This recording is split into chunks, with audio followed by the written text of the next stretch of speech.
Hi, everybody. Welcome to another episode of the Double A Team Podcast. Our host, Stephen Negishi. Thanks for joining us Thursday evening, wherever you might be. And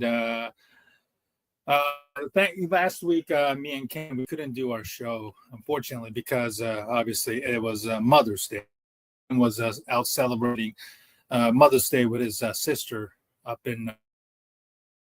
We are planning to get back this Sunday, 7 p.m. Eastern, as our time. And I plan to also hope to have a live stream with my good friend from YouTube's The Windy City Production, Rashab Shakiri, to go over the Bears schedule that was released last night. But speaking of the Bears schedule, I'm very, very excited to bring in our tonight's guest. We've had him on his show about a year ago, probably shortly just before the NFL draft, maybe to discuss things all over Bears. As the co-host of popular YouTube channel TTNL, The Tape Never Lies. Again, he is the co-host of this show with Phil Toshin. It is none other than Shayne Marsaw. Shayne, good evening, and thanks for being tonight. Hey, man, thanks for having me. Excited to be here. Yeah, thank you very much for doing this again. It's been almost a year, and hopefully you and your family are doing very, very well. Obviously, you know, your son had a leukemia, and I'm told that he is doing very, very well, and so very, very happy to hear that. And I'm sure you must be very, very relieved as a father, you know. Absolutely, yeah. Yeah, definitely. It's obviously something that a family never wants to go through, but we faced it head on and fought that battle, and now we're just we're on the other side of it and just enjoying it, you know, everyday life as we should be. Absolutely. All right. Well, let's talk all things Bears. Obviously, that's your specialty. You've been doing the show every Wednesday night. Yes. Yeah. With your longtime co-host, Phil Toshin, and the host of others. Obviously, the schedule was released last night, and we'll get to the schedule part in just a moment. But first of all, let's start off with the Chicago Bears draft. You know, Bears picking 10th. Obviously, we know it was a tight end, Colston Loveland, over Tyler Warren. And the Bears made several flurry of moves in the second round, which they ended up getting 3 second-round picks. Luther Burden, Shamar Turner, and then Azie Toome in that order. Before I put up as I look for the Bears overall draft players, give me your overall thoughts on the Bears draft this year. What stood out to you the most about this class now that Ben Johnson is the coach of this team, and how do you think it reflected on the overall draft? Oh, I mean, if we start right there, I think you kind of said it all right there. This had Ben Johnson's, you know, fingerprints all over it, especially number 10. I had Colston Loveland as my tight end 1 going into the draft over top of Tyler Warren. I would not have drafted Colston Loveland at number 10. To me, I think that was a luxury that I was not willing to pay. Everybody, every Bears, I shouldn't say every Bears fan, but most Bears fans that I knew, you know, wanted the Bears to attack the trenches, whether that, you know, even was offensive line again. I know we were in consensus at TTNL on Kelvin Banks. Had he been there, that he was the easy pick. I know there was some people against that for whatever reason, but we had Kelvin Banks as our OT1, so we would have went there. But like I said, this isn't an indictment on Colston Loveland. I think he's got a ton of upside. It's just not where I would have went at number 10. I asked people, I kind of turn it around and I say, do you think if Kansas City or Baltimore or Philadelphia or Buffalo, any of these teams that are in the playoffs year after year after year, do you think if they're drafting 10th, they're drafting a tight end? And of course they're not. I think it was just a luxury pick.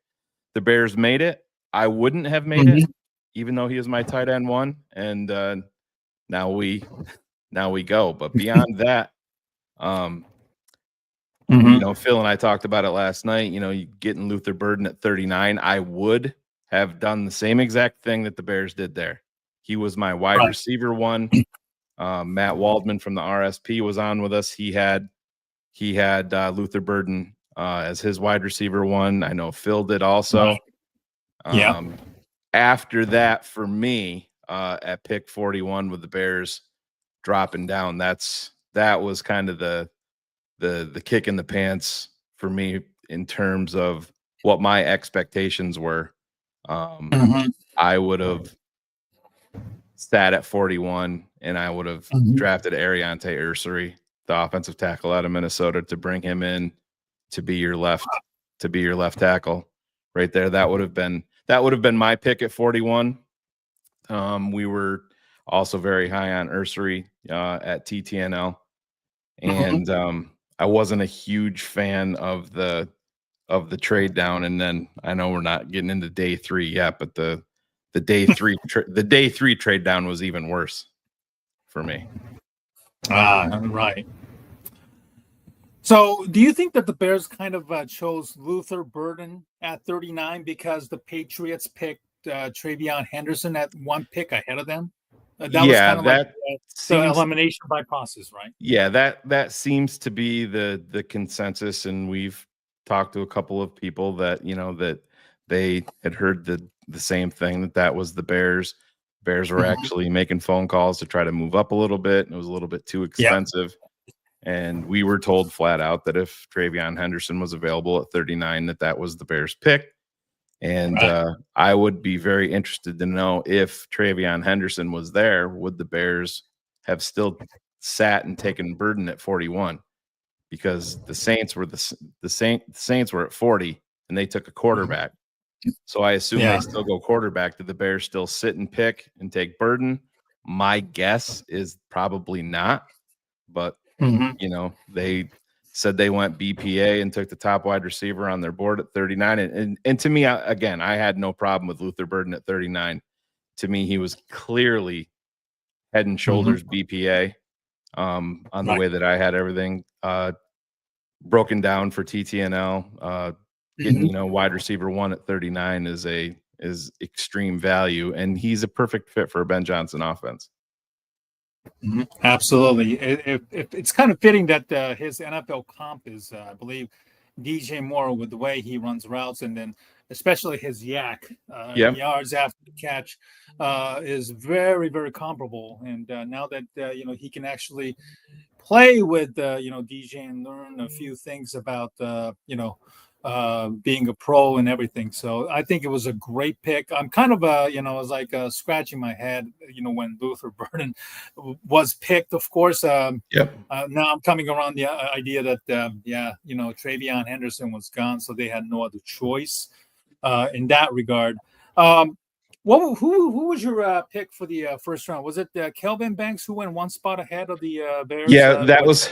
We were pretty much in consensus at TTNL that we were kind of expecting Kelvin Banks to be the guy. That would have, you know, if he was there, that would have been the pick. With the Bears staying at number 10, the way that I would have won, I would have drafted Michael Williams, who went the very next pick to San Francisco, to address the edge position that the Bears over and over and over and over again continue to dismiss each and every year. We did our show last night, and let me ask you a question, Steven. In the past 20 NFL drafts, counting every single round, Chicago Bears picks only, the last 20 drafts, how many defensive ends do you think that the Bears have drafted in the last 20 NFL drafts? In the first round, or is it overall? Rounds 1 through 7. Just throw a number out there and we'll see how close you are. In the 20 years, so that's 2005. That was back there. Yeah, the year Alex Smith was number 1. Bears took Cedric Benson at 5, I believe. That was it. Yeah, they drafted Mark Anderson in the 5th round that year. But just so defensive end, how many do you think that they've drafted since 2005? Okay, I'm gonna guess maybe 40. Close to 40? 10. 10. Oh, wow. Okay, I was completely 10 defensive ends have been drafted by the Chicago Bears in the last 20 NFL drafts. It's malpractice. It's malpractice by the organization. It is.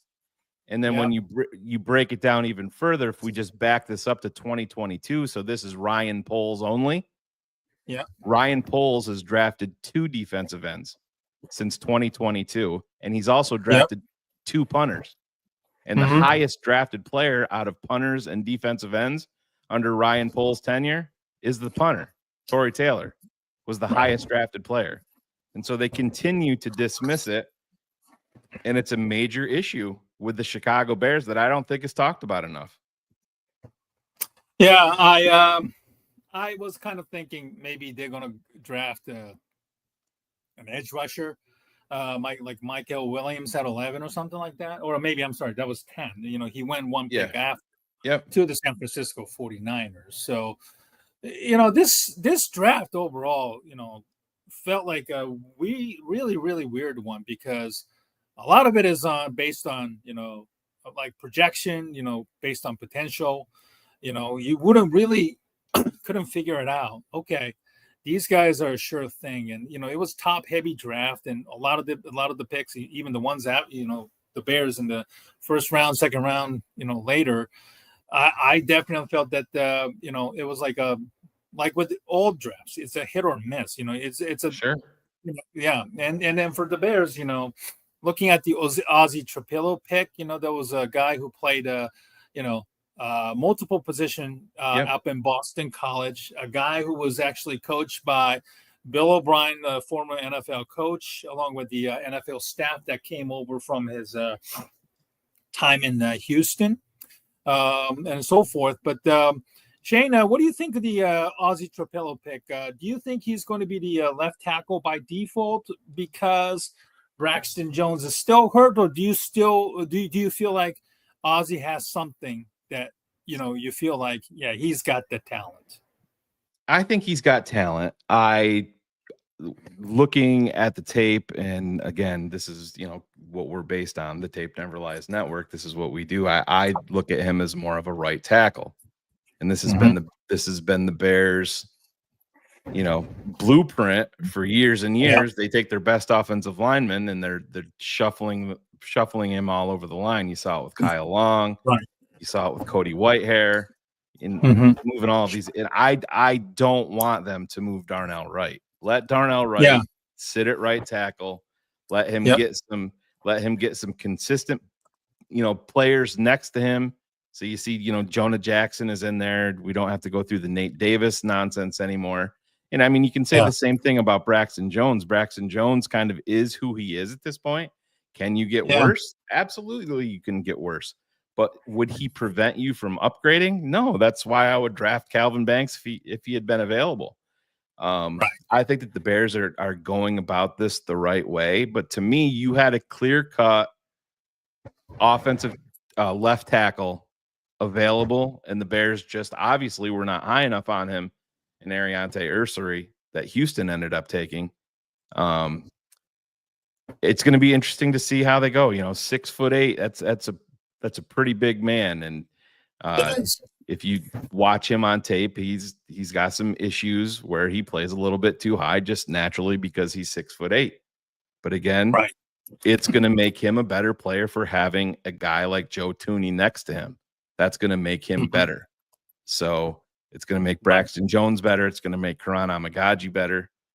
All of that. But to me, I am glad that the Bears didn't move Darnell Wright right now to left tackle and just kind of play it by ear and see where it goes. You drafted Darnell Wright in the top 10 to be your right tackle and to lock that spot down.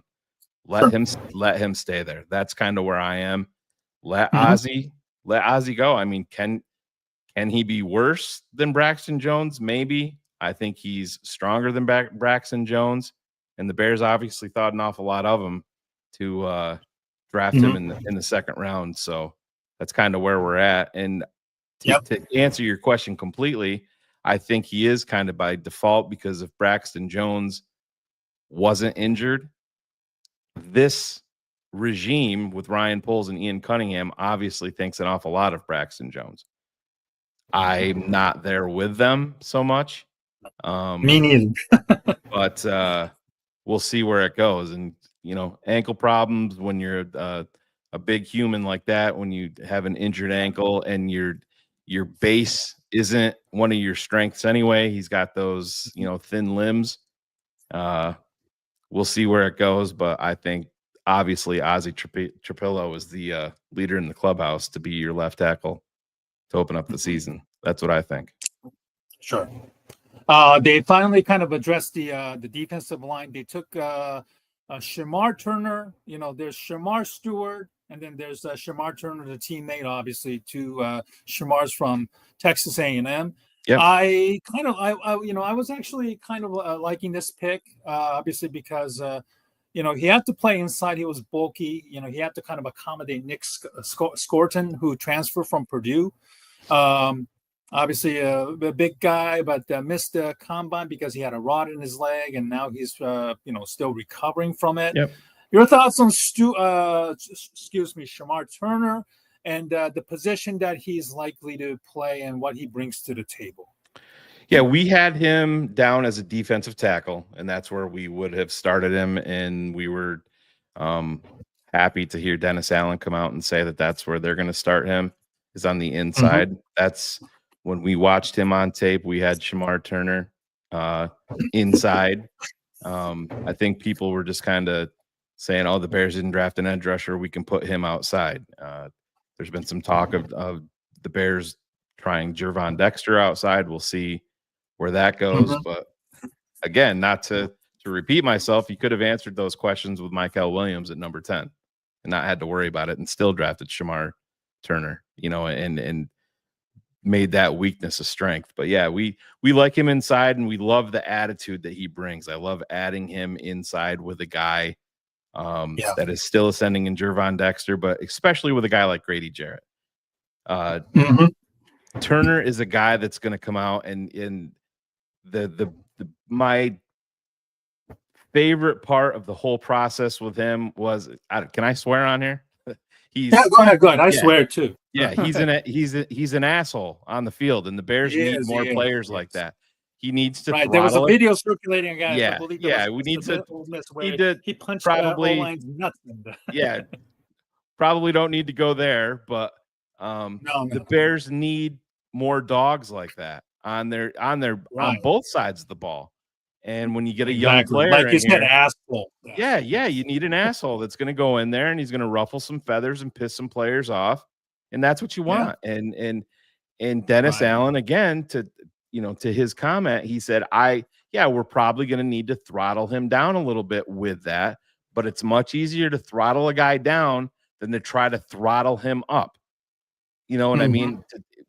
Getting it to work the other way. If Bears fans are listening to this, and if you happen to be a Chicago Bulls fan, he's like the anti-Patrick Williams. You're like, come on, Patrick, you gotta throttle him up, and he's just never gonna do it. So I'm excited about Shamar Turner. I love the passion that he plays with. I think it's we don't know how long Grady Jarrett's gonna be here, but I love the fact that the Bears have some legitimate veterans with a presence ahead of a guy like Shamar Turner, Gervon Dexter, and we have obviously some other guys. So I had no problem with that pick there whatsoever. Mm-hmm.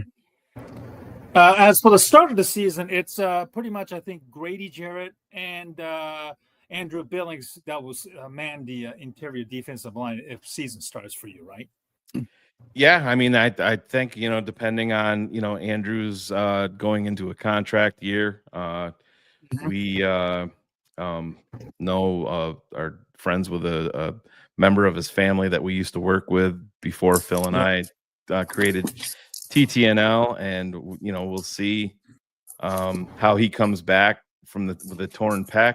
But I mean, he had his best season as a pro this past year. Andrew Billings did.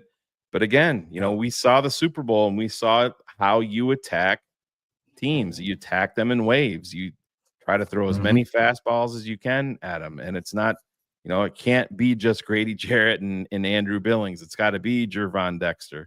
We'll see what they get out of Pickens. I think he's in trouble of making making the roster. But I they do have, too. Yeah. yep, they have a young guy in Chris Williams that they traded for last year that they seem to like, and we'll see where it goes. But I'm glad that they're adding bodies on the inside, because I don't want to call them these guys force multipliers, but the more consistent play that you can get on the inside of your defensive line, that's going to make everybody behind you better. If you can get to the quarterback or collapse the pocket from the inside, I mean that's the number one way to ruin a game plan. Now the Bears have some bodies there with the ability to do that. Yeah, I totally agree. The Bears' run defense went downhill, just like the season was at that point. When Andrew Billings went out and then missed a lot of, missed the entire rest of the season. I forgot when he suffered an injury there, but I think Ryan Pauls addressed the run defense issue after Andrew Billings went out. Zach Pickens didn't do anything after Billings went out. Obviously, the size difference and all that stuff. Yes, but he didn't take advantage of it. And I do believe that Zach Pickens certainly was not Dennis Allen's pick. And certainly when you have a new coach in any sport, whenever a player was picked by previous regime or previous front office, they tend to have a difficulty making a team. And Zach Pickens right now is probably the guy who is most likely not to make this team.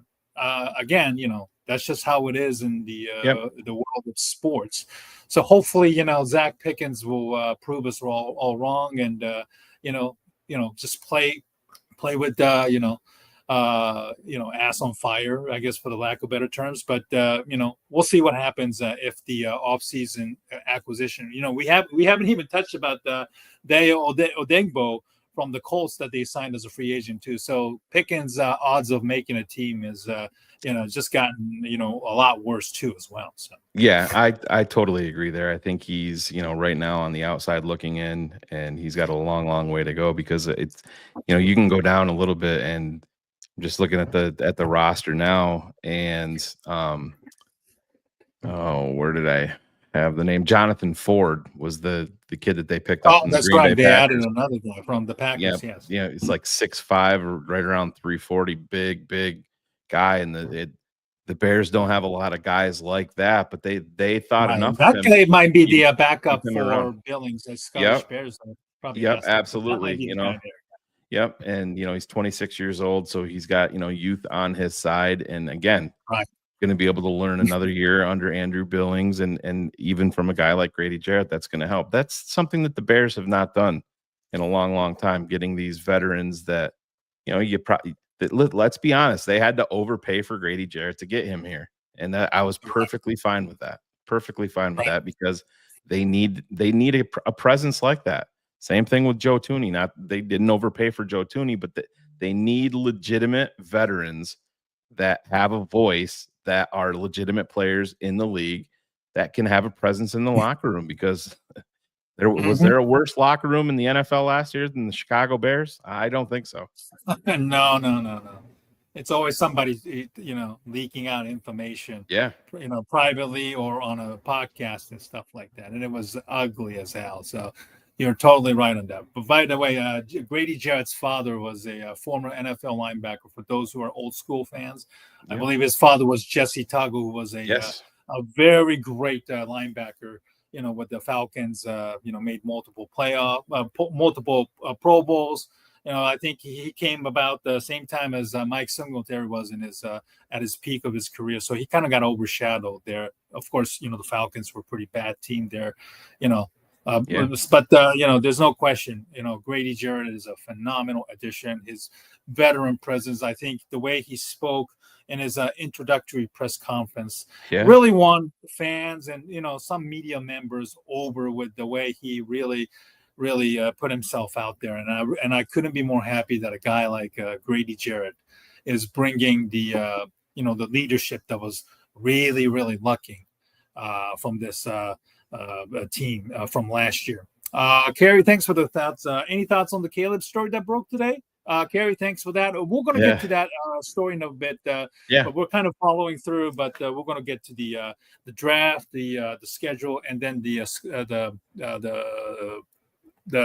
one that you just mentioned. The story broke today, and I'm sure we both have a lot to talk about as well. My guest tonight from the Tape Never Lies Network, co-host Shayne Marsaw on the Double 18 podcast with us tonight.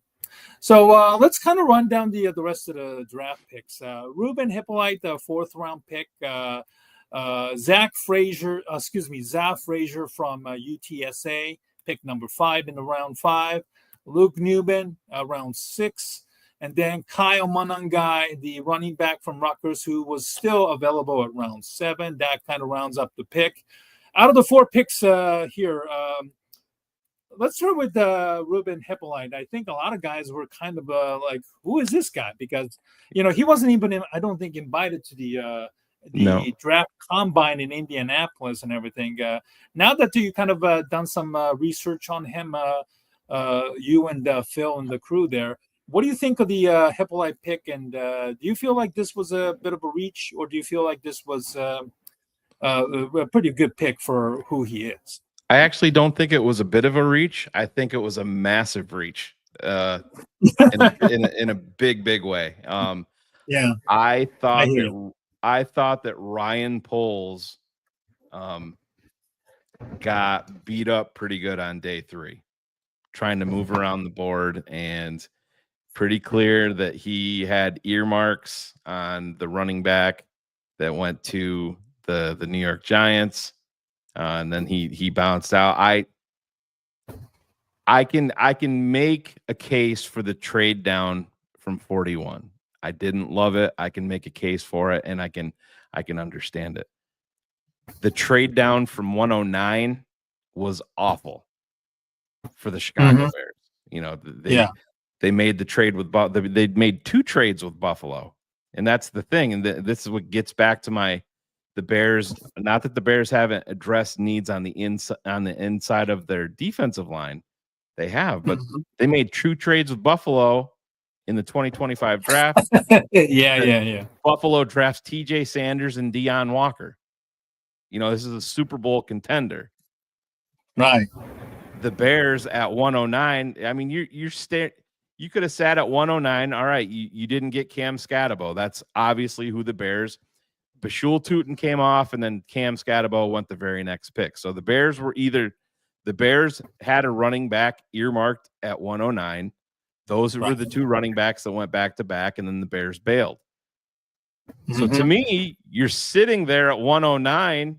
Just go ahead and take Jack Sawyer, the edge player from Ohio State, and address that need. But no, Ryan Poles bailed, and he went all the way down. What was it? 132, I think he went. 132, Ruben Hippolite was. So he went from 109 to 132, and all he did was picked up a late 5th rounder. Right. And then the pick comes in with Ruben Hippolite. Is he fast? Yeah, he is. Yeah, he is fast. Yeah. Is he super raw as a linebacker? Yeah, and I mean, to me, his upside is a special teamer right now. And I know that they said that Dennis Allen, likes what he saw with him. But again, I thought it was a big swing and a miss by Ryan Poles, by Ian Cunningham. When you have a guy like Jack Sawyer, to me, that can fit right in with your defensive end, when throwing more fastballs at the quarterback. But the Bears obviously had other things in store. That was a very rich pick for me, for them to go Hippolite at 132 with some of the talent that was still available from 109 and beyond. Yeah, I was, I'll be honest, I was never familiar with the guy, to be honest. And I do watch my fair amount of college football and follow the draft as much as I can. But I guess this is going to be a very interesting battle. The Bears definitely need a depth at linebacker. That's a big concern. Jack Sanborn left to follow Matt Eberflus to go to Dallas. Noah Sewell is the other guy, but Sewell hasn't done much in his first 2 years, and he's probably Hasn't going to stayed healthy. have to.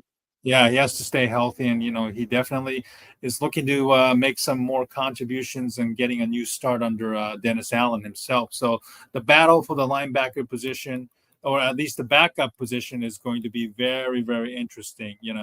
Again, I do find it that at least Hippolyte was very mature in his answers.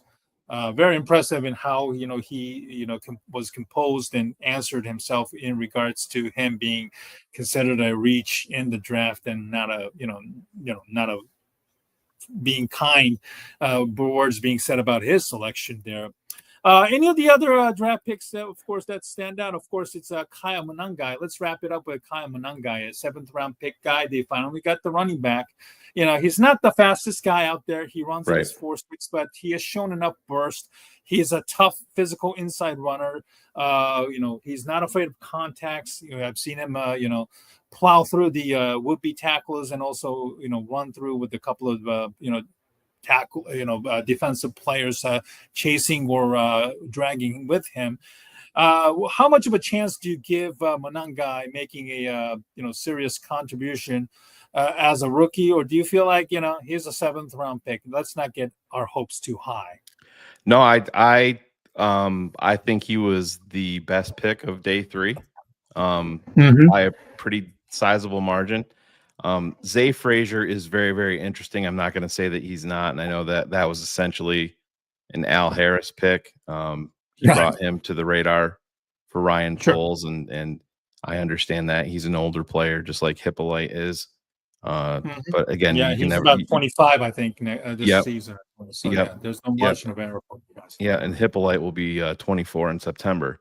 But Monangai, to me, he's got a little David Montgomery in him. I don't think he's as he doesn't have as much movement as David Montgomery does, but that's fine. I think as a compliment to DeAndre Swift, and listen, we can go down that road too. Is DeAndre Swift the perfect back? No, he's not.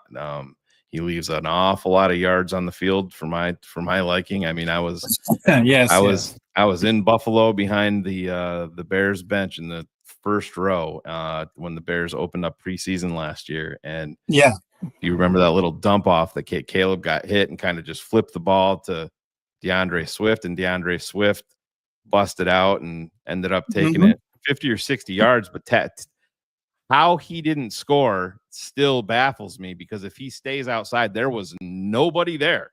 He cut back inside and tripped himself and ended up getting tackled. And you see that a lot.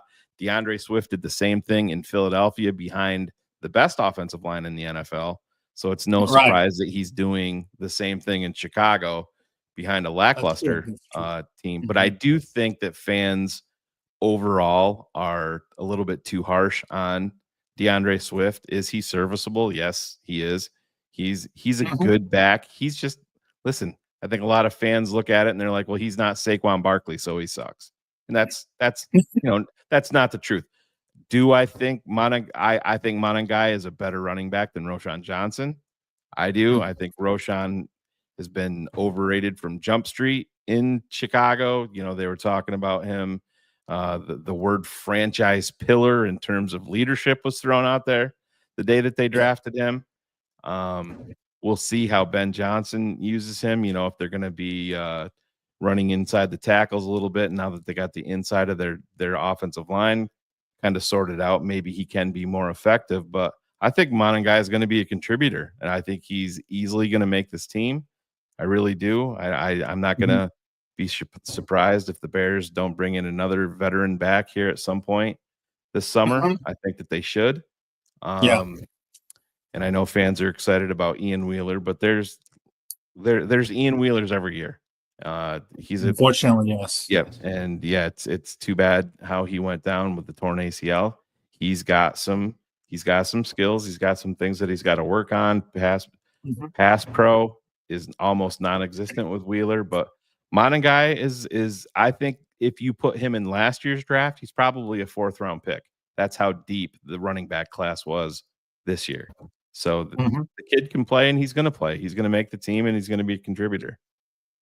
Absolutely. You mentioned the veteran running backs, and we'll put the draft talks for after this one. Which veteran running back do you think that the Bears should go after that would fit the Ben Johnson system? Is it Nick Chubb or J.K. Dobbins, or is there somebody else you have in mind? To me, it's Nick Chubb, and I'm right there. You give him a 1-year deal. You see what you got with him. You bring him in. He's a veteran presence. Again, I'm going to bring up my guy Matthew Waldman. We had him on. He's been a big Nick Chubb fan. He's just he's another very good compliment. I look at him a lot of the way that I look at a guy like I was talking with you with Grady Jarrett and with Joe Thuney. He's been a guy that has produced. He's been a guy that's been a big-time playmaker in the NFL, but he's also been a guy that's faced extreme adversity. He faced it in college, injury-wise. He faced it in NFL, injury-wise. And he goes out and he works and he comes back and he still produces at a very good clip. And I understand that you give him a 1-year deal. To me, there's very, very little downside to it. You bring him in here, you see what he's got. You telling me that you're going into the season with Nick Chubb, DeAndre Swift, and Monangai as your 3 main running backs? To me, that's not bad at all. Because, again, let's be honest, next year, 2026, you could see a completely different set of running backs other than Monangai as the Bears reshape that room. So Dobbins is younger. I get it. I like the play style of Nick Chubb. I like the adversity that he has faced, and I think that the Bears do need more leadership within this locker room because it was non-existent. I mean, it was downright. I don't want to say that it was toxic, but it was embarrassing from the coaching staff, right down to the players. When you had all of these players going on, like you brought up, Stephen, going on podcasts and they're airing their grievances, and we'll see how that plays out. But that starts at the top. When you're 5 or a 6 win team and club dub is still a thing, that's a fucking problem. Go out and win some football games and win some meaningful football games, and then we can bring club dub back. Go out and win your division. Go out and start to win consistently, and we'll have a different talk then. All right. Let's put a bow on this one. Sorry about this. Benjamin brought up an interesting question about Trey Hendrickson, his future. That's been on the all off season.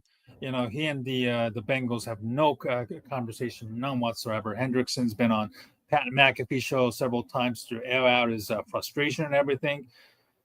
Do you think Trey Hendrickson is a legit option for the Bears, and or do you feel like he's too expensive at this point? Not only from acquiring him, but also having to re-sign him to the contract that he desperately is seeking for.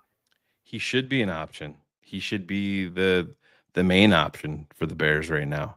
You have your defensive coordinator that was with him in New Orleans when he was drafted, so he's very familiar with him.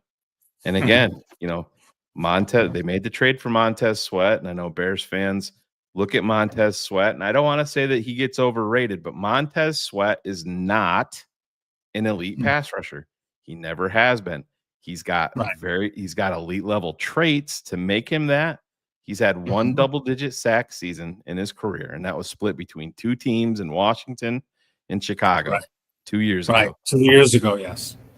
So, Trey Hendrickson has had 17.5 sacks each of the last 2 years. And listen, what did we hear, Stephen, leading up into the 2024 draft as one of the big benefits of drafting a rookie quarterback?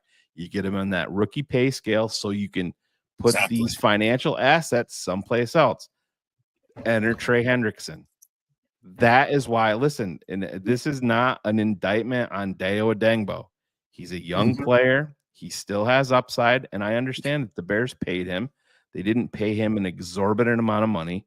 But to me, Dayo Odeyingbo is going to end up being a guy that's going to get you anywhere from 5 to 7.5 or maybe 8 sacks a year. That is fine. That's fine. Should that be your 3rd defensive end? Should he be part of your rotation? I say yes. To me, he's like an Alex Brown. He can be a steady guy that can play against the run, bring you some versatility. You can reduce him down inside when you want to go into some NASCAR packages and stuff like that. To me, it's easy, man. You go out and you make an offer for Trey Hendrickson. Are you offering a first rounder? Absolutely not. You don't do that. Is it a 2 and something? Is it a third rounder? And how about this? They brought this up on ESPN 1000. What about a third rounder and third rounder? Cole Kmet, listen, I'm not against that. I'm on the opposite side of the fence with Phil. Phil's not a big Cole Kmet fan. But again, I mean, there was a ton of issues with the coaching staff and usage with him and targets. I think Cole on tape has a lot of flaws that Cole brought on himself also. But listen, I'm never going to be against going.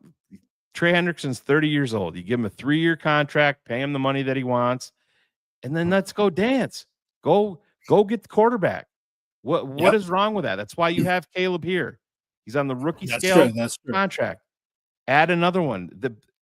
You cannot continue to dismiss. Why are the Bears not sacking quarterbacks? Because the Bears don't draft defensive ends. They pay defensive ends. And what happens when you pay defensive ends? They very rarely live up to the financial package that you give them. And we've seen it over and over. Traded for Adewale Ogunleye back in the day. He was a nice player. Was he an elite level player? No. Khalil Mack, yes. Elite level talent. I get it. Yeah. It didn't, was he better than I think most people think? I think he was better here. But again, you have to draft and develop these guys. And it's the Bears have just refused to do it. Like I told you, man, 10 defensive ends since 2005. 10. It's malpractice. Yeah, it's malpractice. I'm very curious to see where this Trey Hendrickson story, if there's any end point to this. I'm sure Hendrickson would love to play with Cincinnati, but he's still very at 30, 31 years old. He's not like a washed up player by any means. No, not at all. He's looking for his last payday. 3-4 years. Yeah. Pass rushers age pretty well. Worst case scenario is that he goes to Detroit, to pair with Aiden Hutchinson. The Bears have to face him twice a year. I've seen that, and I think it might have been Albert Breer that brought it up, and I do agree with him. Let's just say that Detroit made that move. That's the floor. Whatever you're paying Aiden, whatever you're paying him is going to be the floor for Aiden Hutchinson. So the Detroit Lions are going to have some pretty big contracts that are coming up. They've dished out a lot of money. So I don't think that's probably a real valid option overall, other than for Bears fans just to get scared of, to think about. Well, they talk about it. I happen to live in the Michigan, Detroit nearby area. I listen to their local sports station, 97.1 The Ticket, flagship of the Lions, and they talk about that possibility. Whatever it is, of course, the Lions window is still open, and they've given up a lot of contracts to their own players, which obviously is a testament to how well they have drafted. With Dan Campbell and Brad Holmes as the GM. So it'll be very interesting to see where Trey Hendrickson actually ends up.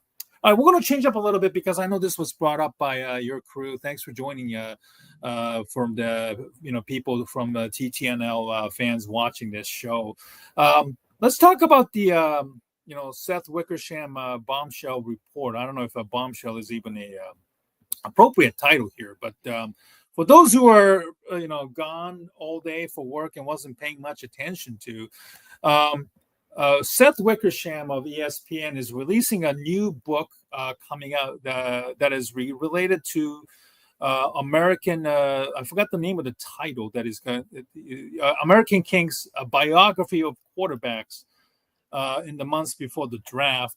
And we all know the story about a year ago last year about whether or not Caleb really wanted to come here, and then Colin Cowherd was making so much noise about Caleb and his handlers did not want to come here. And then it was always, Colin Coward was the guy that was always speaking out on how he did not want to come to the Chicago Bears. And now about a year later, this came out, unfortunately. And, Shayne, I don't know how much you've had the chance to scour through the reports on the book about whether he wants to come to Chicago. His father, Carl Williams, was obviously the guy that was, very, very vocal about, about not his son wanting to go there, because that's where, the quarterbacks go there and die, much akin to when Musa Muhammad says, the receivers go to die in Chicago because there is no quarterback to it. So there is a bit of a connection there. What was your overall feeling about reading some of the quotes from Caleb or Caleb's father?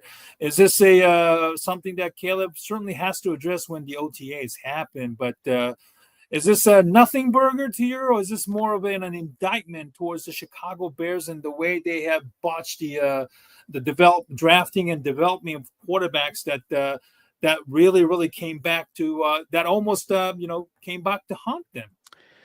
Yeah, I think that there is a lot of blame to go around here on both sides. And that when I say both sides, I mean, I think that there's a lot of blame, obviously, with the Chicago Bears, who have not ever been able to develop a quarterback. And I think that there's some blame in Caleb Williams also. And I will explain that. I remember, the Cowherd stuff was all coming out. And at that point, everybody, as a Bears fan, you're trying to, that was kind of in the heat of the great civil war of Chicago quarterbacks before the Bears traded Justin Fields, and, what were they going to do, and all of that complete nonsense. And, I'll admit my fault. You kind of dismiss it, and because everybody kept on going out of their way to dismiss this kid. You heard the narrative of, he wasn't the same quarterback after the Notre Dame game, and we showed why that wasn't true at TTNL. We broke it down, and I've always kept this little card here with the stats for Caleb Williams after the Notre Dame game, and it was 1,600 yards passing. He was 124 for 185 for 67%, 7 touchdowns, 1 interception, and 5 rushing touchdowns. But he wasn't good, right? He wasn't good after the Notre Dame game. And it was just, that narrative. And then it was, he doesn't want to come to Chicago. He doesn't want to be in Chicago. He's going to return to USC. He's got no problem doing that, making the NIL money. And then let's not forget, it was, he wants ownership. I remember that nonsense was out there. So let's be honest. The Bears, in true Chicago Bears fashion, fucked this up from Jump Street. And this is where it started. So they made the right decision in trading Justin Fields. Got him out of here. I had Caleb Williams as QB1. I know that everybody loves to point to the generational tag. That's a tag that I do not use. It's not a tag that I believe in. I just think it's one of those crazy labels that people use to misuse it at times too. To prop a prospect up to try and say how good he is. Listen, Caleb had warts. Caleb had things that he needed to work on. But where the Bears really messed all of this up from Jump Street is, so in the report, he says to his dad, essentially, I have to go to Minnesota or something like that. I want to go to, Minnesota. After he talked to KOC, want to go to Minnesota. Yeah. He hadn't talked to the Bears yet. And so they're trying to figure, they even threw out the, we'll go into the UFL. So they get a hold of, they talked to Ryan Poles, and Ryan Poles said, listen, just meet with me first, because we're going to draft you no matter what. So, and, long story short, they go through all of this. Caleb meets with Ryan Poles, and then you can pull up the exact quote right there. I can do it for this team, Caleb told his dad. I'm going to the Bears. So to me, Steven, what nobody is talking about right now is that fact right there. The Bears talked to him and they convinced him that they were the right franchise for him. But what did the Bears also do? They didn't bring in any other quarterbacks. They didn't bring in Drake May. They didn't bring in Jaden Daniels. They didn't bring in Michael Penix. The only guy that they brought into their facility was Caleb Williams. And I think that that is awful on the Bears' part. You're the belle of the ball at number 1 overall. You should bring in every one of these guys. Now, did the Bears not do that, knowing that Caleb already put the note out there to them that he didn't really want to be in Chicago? Were they afraid to ruffle the feathers a little bit? I think probably pull like a Eli Manning type. I think probably so. That's why they probably didn't bring in everybody else. Let's be honest. This is the Bears. But then they go, their first move for Caleb is Shane Waldron. And I mean, it's terrible, man. And there was a lot of reports that players knew in OTAs that Shane Waldron was a problem. Caleb made the comment, I don't think I can do it with Waldron. More reports in training camp that players went to Ryan Poles, and he essentially said, we got to kind of ride out and see where it is. And then boom, week 1 hits, and then everybody knows where it went. He didn't last much longer than that there. So, all right. So Caleb's here, but now the report comes out that, oh, the Bears didn't show me what to watch on tape. Well, I'm going to push back on Caleb on that, not to the point where Emmanuel Acho did in his rebuttal today, but you are the number 1 pick, Caleb. You have a ton of juice. You have a ton of power in this organization. And I understand you're a rookie quarterback and you're new at this and you're in the league now. If you have those questions, I'm not calling my dad and telling my dad this. I'm going right upstairs and being, this is not meeting my expectations. This is what I need. This is what's going to make me comfortable. But also, the Bears should have figured that out in their pre-draft meetings with Caleb. So it's a clusterfuck all the way around. I think that there's egg on Caleb's face. I think that there's more egg on the Chicago Bears organization's face. And it's just, listen, thankfully, the Bears finally ponied up. They brought in Ben Johnson. We heard them talk about, you know, Caleb literally yelling out loud when he heard the Bears, you know, secured Ben Johnson and all of that. So this is going to become a thing because it's Chicago. We're a downtrodden franchise and we're the low-hanging fruit, especially when it comes to quarterbacks. And, you know, it's one of those things, man. I don't think this is all on the Bears. I think, like I said, I think Caleb is just as guilty. You have to, let's be honest. You're a big boy. You had $10 million in NIL. So you got to take some of the blame here too. It's more so on the Bears, but Caleb's not free from blame in my book. No, I agree.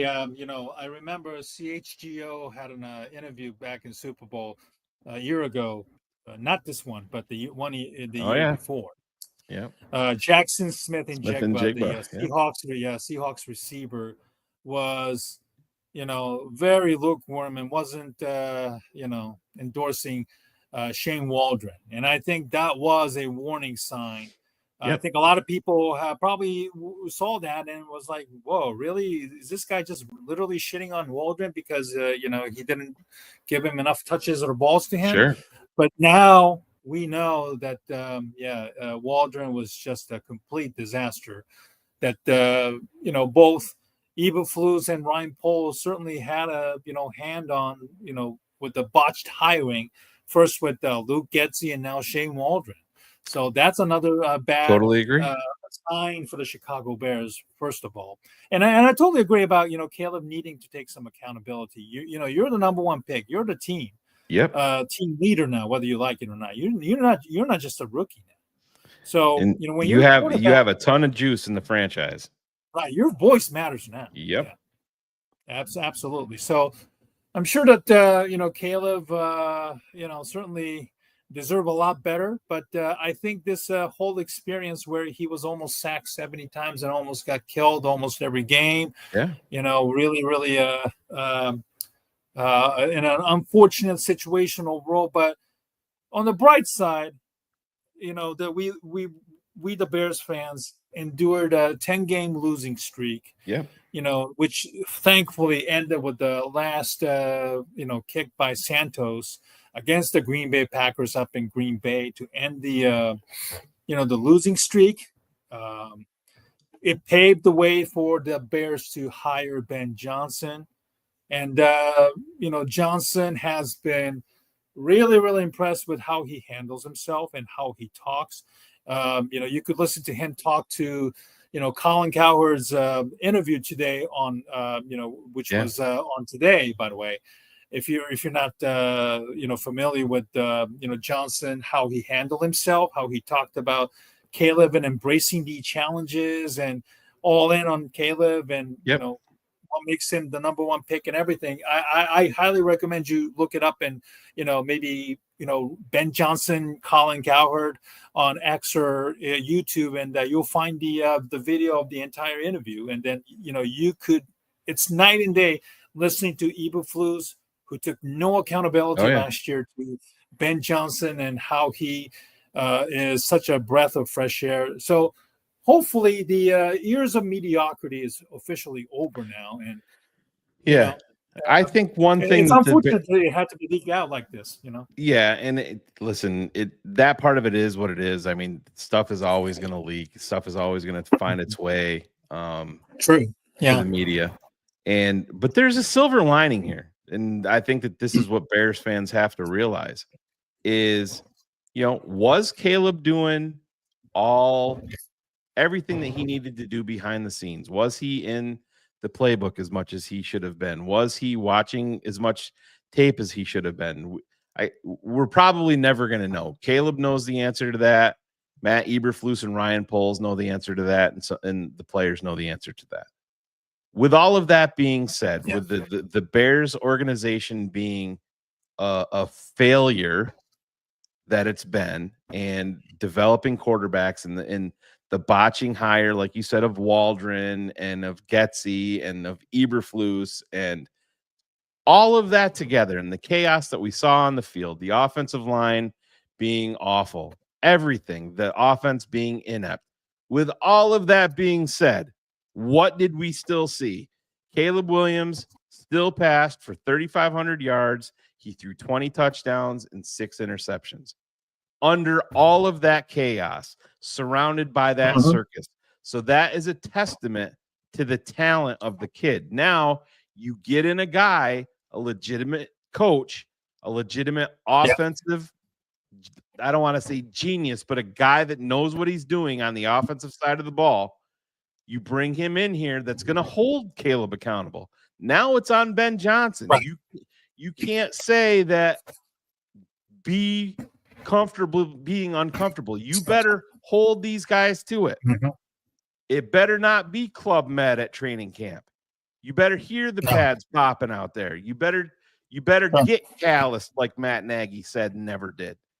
Now it's on Ben Johnson. Hold these guys accountable. If Caleb fucks up, hold Caleb accountable. If he fucks up again, hold him accountable in front of the team, just like you should do with Cole Kmet, just like you should do with DJ Moore pouting and walking off the sideline. That shit can't happen.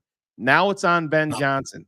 Bring some legitimacy to this entire organization, set the tone, and I think you're going to bear the fruits of your labor moving forward with Caleb Williams, because let's be honest, he's got things to work on. There's not a lot of quarterbacks as rookies that are going to do what he did under the chaos and under the microscope that he was under, because again, a lot of the media, a lot of the fans wanted him to fail because they didn't like him, because he had a pink phone case, because of painting fingernails and all that. Painting the fingernails and all of that bullshit. None of that stuff matters. None of it does. Right. And here we are. And listen, I I'm going to throw all of my support behind Caleb Williams and behind Ben Johnson, but I'm not going to give him. I'm not giving the organization the benefit of the doubt because I've been burned way too many times. The proof is going to be in the pudding. Go out there and start to win football games and start to win consistently, and then we can have that talk later. Okay. Now, transitioning to speaking of winning, the schedule finally came out yesterday, last night, even though several days leading up to it, the schedule had been leaking online. Yeah. So here are the official Bears schedule for 2025. We start off with the Minnesota on Monday Night Football. Do you like that? The Bears having to start their season opener, on Monday Night Football. Would you rather see it on Sunday? I like it for this team and where they are because I think it. A lot of Bears fans are looking at this and saying, "Oh, we suck on prime time. Now everybody's going to see us screw up," and I'm completely opposite of that right now because I believe in the talent on this team, and I think that Ben Johnson. I'm hoping he's like I said. I'm hoping he's going to hold these guys accountable. And you know what? It's time. Let's do this on the national stage in week 1, right? In our house. Bring JJ McCarthy as a rookie quarterback. I know it's a year 2, but he's still a rookie quarterback. Bring him on the road for his debut because we have the better quarterback on the field. We have, I think, overall the better team on the field. That's the way that I feel. Go out there, set the tone, kick the fucking door in, and unveil yourself on the national stage. Let's go do it. You go back to 2019, Steven. I'm sure you remember. The NFL 100 season, that was right. That was the game 1 in Soldier Field, but the pre-game was electric. It was like a Super Bowl. And then the first play of the game, we broke down that very first play. The Bears had that blocked up perfectly. Tariq Cohen fumbled the exchange because that play was going for 6. The very first play. Everything was blocked up. Tariq, it was a house call. He fumbled the exchange. And then what happened? The Bears didn't even score a touchdown that game. It set the entire tone. It was just the 3. If I'm the Bears, I'm excited about opening up in prime time. Like I said, kick the door in and let's go. The Bears are due, man. Let's go do this. Yep. Yeah. Hey, this is your, you've been, crowned the off-season champs. Yep. You gotta, like you said, you have to show us. You got to prove it to us. And what better way to do it than national stage? Joe Buck and Troy Aikman calling the game on ABC and ESPN. You got the whole stage for you and Minnesota for yourself. You can't embarrass yourself. And then you go to Detroit week 2. Ben Johnson returns to Detroit on a very quick one. Week 3, Dallas. This is the Fox's America's Game of the Week. This is 4:25. You have the game all by yourself, and then the following week you go to Vegas. For those who've been who had this game circled for a long time, you're in luck. You get to go at a fairly early time, and then the bye week comes in week 5. A lot of people are kind of like crying foul about the early bye week because it's early, and then you face the Washington Commanders, much like last year. You come off a bye week and face the Washington. Do you think this was somewhat of a setup, or do you feel like do you like the fact that the bye comes a little bit early so that at least you have time to readjust? Yeah, I don't like the early bye week, especially with a young team. I'm not a fan of it at all. I mean, this is to me the biggest flaw in the Bears schedule.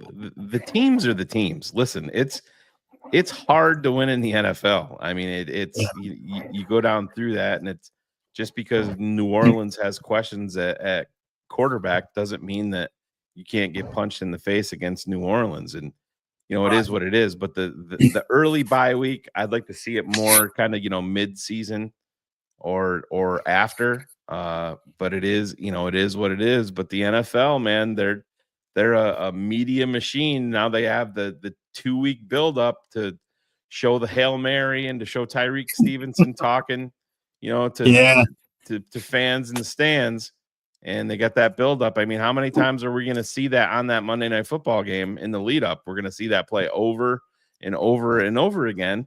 And if you're Ben Johnson, you got to use it as motivation. I'm putting all that shit in their lockers. I'm making them watch it. I'm bringing it up to Tyreek. Tyreek, that shit ain't happening under my watch. Right. You let him know. You do that shit again, you're cut. Yeah, you're gone. Yeah, exactly. And that was one of the most embarrassing, dysfunctional situations, even beyond Tariq's stupidity, but was how the Bears handled it and how Matt Eberflus handled it. Because if I'm the general manager, Phil and I talk about, if Phil was the coach and I'm the general manager, Tariq knows his situation before we get on the plane. It's going to be addressed. And the Bears got to like Wednesday and they hadn't even talked to him yet. Yeah. How does that happen? It's an embarrassment. And it just shows you how dysfunctional the organization really is. We're worried about swearing on Hard Knocks, for Christ's sake. Exactly. And George McCaskey. And let's worry about winning, George. How about that? Let's make that a focus. Absolutely. And then looking down from the Washington game, the Saints, Baltimore, Cincinnati, the Giants, and then Minnesota again, Pittsburgh, Philadelphia is the Black Friday game. Yeah. And then Green Bay, Cleveland, Green Bay. You face the Packers twice in 3 weeks, which probably is not an ideal. Perhaps even traveling to San Francisco on week 17 at this time on a Sunday night would be less than ideal as well. And then week 18, they have this game flexed. Hopefully the Bears are battling for a playoff spot here as well. Yeah, let's hope so. Right now, Shayne, first 4 weeks of the season would be a key here. 2-2 has to be a minimum. I think a legitimate chance to be a 3-1, with the Detroit game possibly be a loss, unfortunately, right now as I look at it. Do you agree with that outlook, or do you feel like I'm being too optimistic? No, I don't think you're being too optimistic. I mean, could 3-1 happen? Absolutely. It can happen. Should 2-2 be the goal? No, absolutely not. It shouldn't be. No.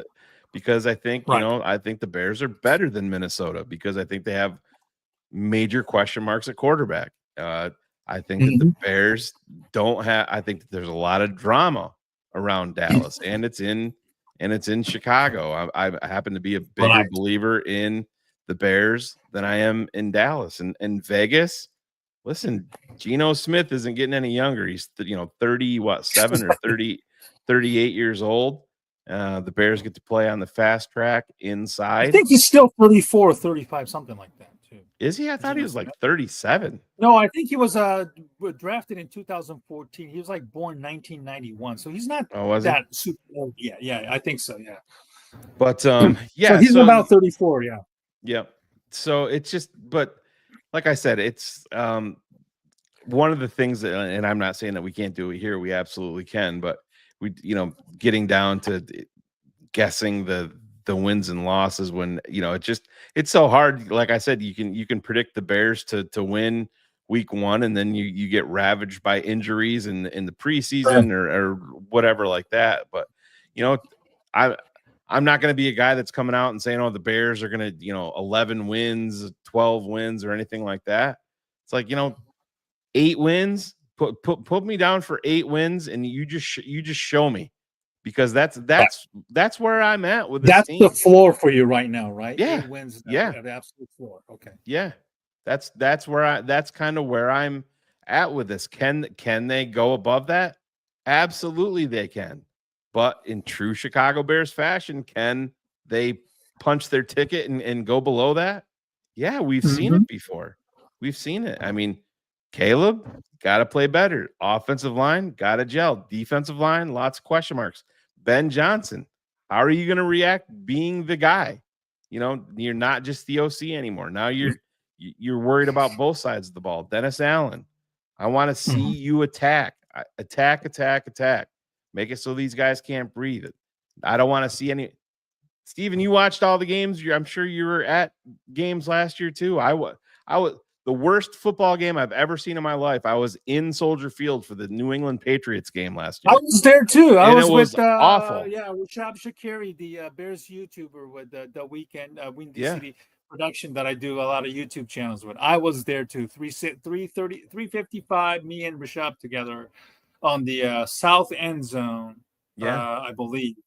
Yeah, it was windy, howling. I did Oh, not it know was. you were there, but We were up in the United Club. We had our TTNL tailgate that weekend, and you know, it was great. Okay, that great was fun good. meeting a lot of TTNL fans and stuff like that, Yeah. and just friends that I hadn't gotten to shake their hand face to face.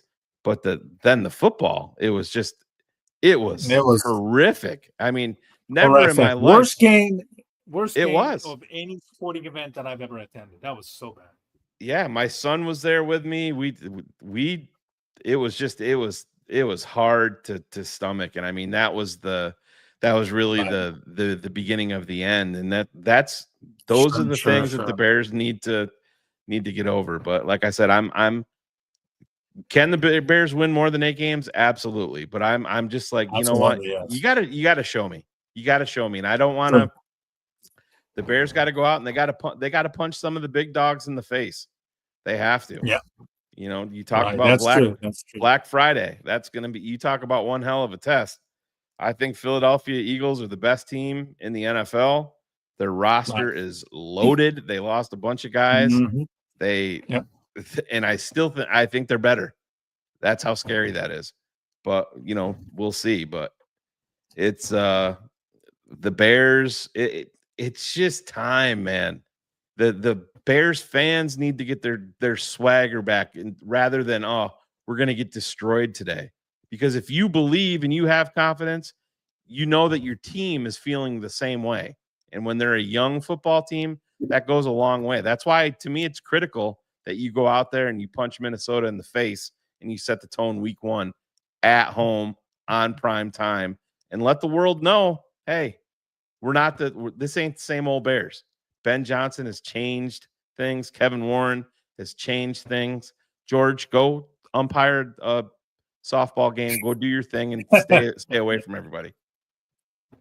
Yeah, absolutely. The Minnesota game has more of an impact now and more motivation, especially with this Seth Wickersham article that came up because of the information about how Caleb wanted to play for KOC and wanted to force himself to Minnesota. Sure. Which the article came out, and I'm sure that was probably the intention of this article that came out. Absolutely. To make the Minnesota game more spicy and more interesting. Sure. And Steven, just listen, Caleb and his father weren't wrong about the Bears. No, they weren't. I know people were blaming them, but can you blame them at all? No. If it was my son, I would be asking the same questions with it. Listen, I understand it. It's the Bears. They're as inept as an organization can be. It's just the stone cold facts. We are lucky enough to have Steve Edwards, former Bear, on our network, and Chris Zorich has done shows with us in the past, as has Eric Kramer. And Chris was talking about just some little things of Richard Dent went down and didn't sign up for a lunch, and the Bears wouldn't give him lunch until he paid. Richard Dent. Can you? Yeah. And it was like $15. It's just what is little things like that. You don't think that they matter, but they 100% matter. It's listen. And what was the number one thing? You go back and watch the day that Ben Johnson walked into Hallis Hall when everybody was up and they're clapping and he was talking to him and he told everybody to get back to work. He said the best thing that I thought I could have heard. He said to them, our number one goal here is we have to honor the players. We have to make things easy for them each and every day. And if you look at that video, you look back in the back left-hand corner, and the head of Bears security is there. And when Ben Johnson said that, he went, holy shit. You can see it on his face. We got a guy in here that wants to do things the right way because they're not used to that in Chicago. That's true. And it's, you know, it's crazy, man. I could tell you some crazy stories. Phil won't even mind me sharing it. If I can go off on do you mind if I go on a tangent real quick? Sure, go ahead. Yeah. I still got time. I hope you got time too, so no problem. Yeah, Phil was lucky enough to be able to go to Hallis Hall and fly on the team plane with the Chicago Bears. When they played, it was the last time they played in Dallas. It was the game right before they traded Roquan. And it was an event that it was a lot of money that you had to bid on to have the honor of doing that. And Phil was lucky enough to get a ticket from our friend Jim Larison, who actually put all of this together. So Phil was on the plane with the Bears. They got to go to Hallis Hall, check their bags in, go with the team on the bus, board the plane, stayed at the hotel with the Bears, fly back with the Bears, all of that. I mean, you're talking, you know, a 6-digit sum to get this access. The Bears, Phil and everybody that got these tickets goes to Hallis Hall. They're to have a meet and greet with Ryan Poles, with the head coach, all of this. Nobody showed up. The general manager didn't show up. The head coach didn't show up. They're sitting in a room. Phil walks over and looks out the window. The team is outside practicing. A lady walks in, is like, you can't look out there at the practice. That's against the rule. All of this. And it's just little things like that. I mean, little things like that matter. And it says a lot about your organization, and you're hopeful that Kevin Warren has cleaned all of that nonsense up.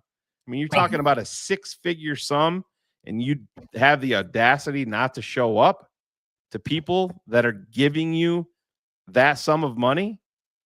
It's craziness, man. Crazy. It is. There was a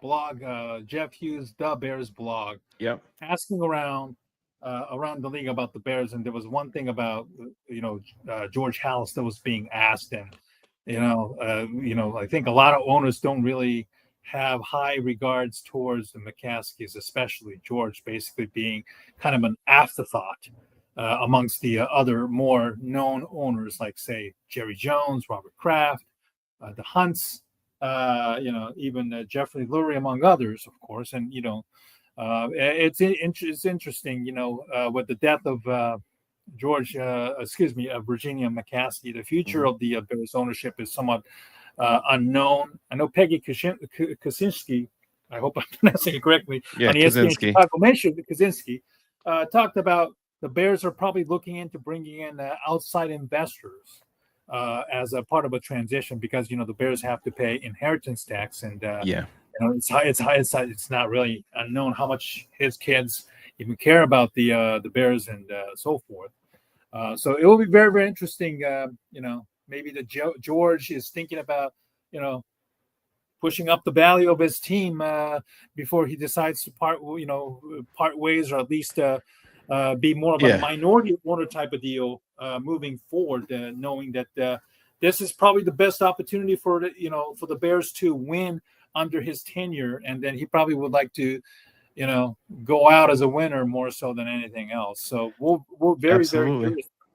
Yeah. And I mean, it's if the Bears, Pat Ryan is going to be the guy that's going to be taking over more of the minority shares for the Bears. He's got that written right into it. And if the Bears happen to go up for sale, he has the right to be first in line for all of that. And he's not going to turn that down. But, Pat Ryan is, I don't know, is he 90 years old? He's up there pretty good too. His name is on everything at Northwestern, but it is what it is. But you listen, the Philadelphia Eagles sold they went, for some of the private money to, what was it, like 8% of like that, and their valuation was at that point was like 8 billion. So if the Philadelphia Eagles is, even though they're winning, is 8 billion, you're talking 10 billion at a minimum for the Chicago Bears. And then when you're talking about Arlington Heights and everything that comes with that, it's a ton of money, because the McCaskies don't have, they don't have paper money on hand. Their asset, unfortunately, their asset is is the Bears Bears. and Bears only. Yeah. Right, exactly. So we all know that, but it's it takes a little while to turn the Titanic away from the iceberg, and we're hopeful that Kevin Warren has started that process, and Ben Johnson is another all hands on deck, turning that wheel away from the iceberg, and let's get this ship headed back in the right direction. Absolutely. All right, Shayne, thank you for joining me all this time. I know it's been a long time, but I wanted to end this show on this conversation about, since we brought about Caleb Williams, #1 overall pick, and how he didn't want to go to Chicago, et cetera, et cetera. There have been some conversations in regards to, since, the NBA lottery took place this week with the Dallas Mavericks finally getting the break that they've been looking for. I have a lot of friends who are in the Dallas market, who works for the Dallas Mavericks television network. Sideline reporter, his name is Jeff Skin Wade, a really good friend of mine, nice friend. And the Luka Doncic trade completely broke that the franchise and the relationship with the city and the fan base.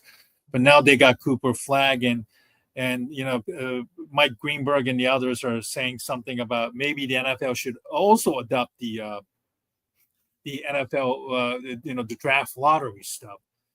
Are you for or against the NFL draft? Personally, I'm against it. Why break? What's not? I'm sorry. Why fix what's not broken? I guess that's the proper term. I think with the situation with the NBA and the NFL is a lot different. You have 53-man roster with the NFL. NBA, you have about maybe 13, 14 players, and you only have two rounds anyway. And then the impact of the draft picks certainly is a little more, I guess, bigger when it comes to the NBA side because of the size of the roster, etc. Are you for or against the NFL adopting the draft lottery? Yeah, I mean, I think it's fine the way it is, but I will say this: you look at the NFL and what they're doing, and I mean, you see Minnesota has back-to-back international games this year, and you see the momentum that's building for an international Super Bowl. That's coming next. Yeah. The NFL can look at how they unveil a goddamn schedule. There's no other sport. Listen, I'm a baseball fan, a basketball fan, a hockey fan. I love sports. Yeah. I love sports too. Yeah, I'm a Dodgers fan. And I even love soccer too. I even love soccer. Well, I'm not getting crazy. I'm not going there, but no. Yeah. But they turn in the schedule release, they turn it into an event.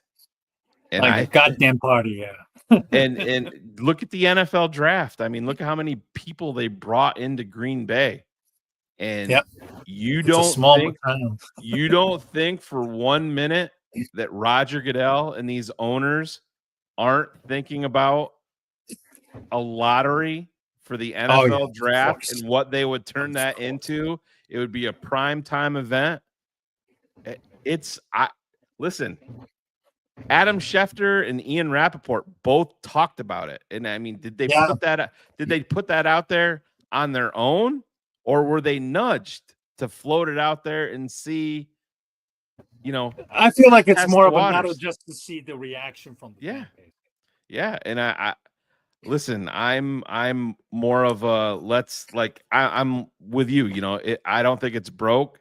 Whatever, the Bears were lucky enough to cash in, but hey, if the Bears are better and we can still have a shot of being, a winning season or 8, 9, 10 wins and just missing the playoffs and still have a chance for the number 1 overall pick, I'm sure as hell not going to be against it. But I wouldn't be shocked if it's something that the league is seriously contemplating in time to switch to something like that, because Steven, they turn everything into an event. Everything. It's everything crazy. Turns into a cash cow business. Yeah. And they'll end up, listen, the next thing is they're gonna sell the NFL draft to a streaming service, and then they'll sell the NFL lottery to a streaming service. And you know what? Yeah. You can say that you're against it, and guess where you're going to be the night of the NFL lottery? You're going to be glued to your TV just like I am to see who wins it. Absolutely, trust me. I'll be watching it on my phone or whatever I can, any means necessary. I'll be watching it, especially if my Bears team has a chance 100%. to pull off what the Dallas Mavericks did this past week to get the Cooper flag. Thank you for the kind words from Don Beeks. Thank you for both of your time and knowledge. It is much appreciated. No, I really appreciate the everybody coming over from the TTNL network, asking or just commenting and asking questions. And it was a really highly engaging, just like the last time it was. And really appreciate the Shayne Marsaw from coming on to do the show tonight. Shayne, what do you guys what are you and Phil up at the TTNL network doing right now? Now that it's kind of a slow part of the season right now, the schedule is already released. Probably the OTAs later this month, as well as June's probably into that kind of thing. What do you guys have? What are you guys cooking up in the moving forward between now and the training camp? Yeah, so it's a slow time of the year on the NFL calendar, but not for TTNL, because we do a thing separate from everything that we have open with TTNL. We also have our patron program that we do, our TTNL All Access. And if you're listening and want to sign up for that, it's the tape. Just go to the tapeneverlies.com. You can sign up. It's $10 a month, and that's really where we do a ton of our work. We are currently taking every single draft pick. We're showing tape on every one of them. We're showing the good, the bad, and the ugly of all of them. We're gonna finish up with those, and then we're gonna move on to some of the UDFAs and talking about that. And we're always adding content when we can. And again, once the season gets rolling, we're gonna we have a something going on just about every single night at TTNL. The show with Big Steve Edwards. He gonna get back going again here on Monday nights when we get a little bit closer to the season. We do have some more news that it's going to be big for Phil and I and our network. Unfortunately, I got to tease it a little bit because we can't announce it yet, but everybody will see it here on social media, and it's going to be a big deal for us and who we potentially could be connected to doing a show. So that's going to be a lot of fun once we get the go ahead to announce that.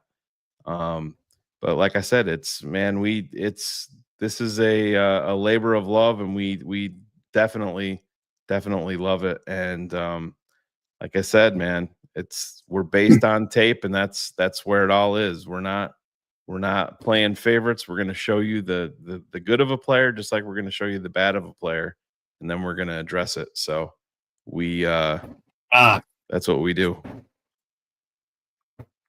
Well, thank you. I just wanted to also plug the guys who came to watch our show tonight. I've been writing for the Bear Goggles on, which is part of the Fan-Sided Network, for the last coming in 3 years now. This October, it's a Bears a website that's based. I've been writing this for the website. I recently just posted an article this afternoon about the Mad Eberflus is a reunion. Obviously a big deal. We talked about it. It's a Fox America's Game of the Week on this one.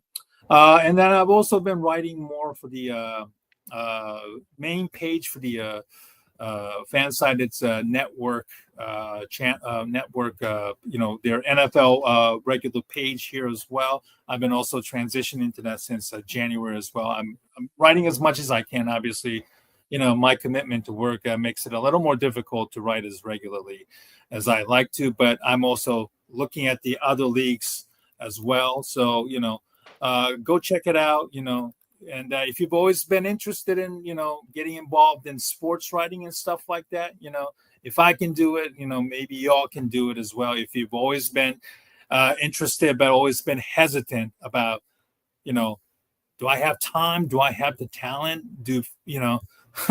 People would even read about my article? Yeah, if they read my article, then you can certainly write about a lot of stuff. And this is a good place for you, to start writing. Again, if I can do it, you can do it. And hopefully you guys can follow me on Twitter, and then also follow my work on Fansided as well. Shayne, thank you so much. I know it's late. Thank you. I appreciate you joining me tonight. Thank you as always. And, say hello to Phil and the others over at the TTNL. I will definitely try and have Phil on my show before the start of the regular season. And please say hello to Phil and the crew over there. Thank you for your time. Man. Thank you. Thank you. And thank you, everybody, for watching tonight, following Shayne from the TTNL. And I look forward to having you guys on again at some point. Hopefully, you guys will love and subscribe to my channel. This weekend, as I said earlier at the beginning, Rashad Shakiri, I'm trying to schedule a show with him, hopefully Saturday. I should know more about it tomorrow. And then my regular show with Ken Fang from Awful Announcing will be joining me Sunday at 6 Central. Shayne, have a good night, and look forward to having you on again down the road, hopefully before the season starts, and we'll see what the Bears will look like. Let's go Bears. Go Bears. Absolutely. Thank you, Shayne. Have a good night, and thank you very much for joining me, and hopefully we'll see you again next time on the AA Team Livestream Podcast Network. Have a good night, everybody. Thank you very much.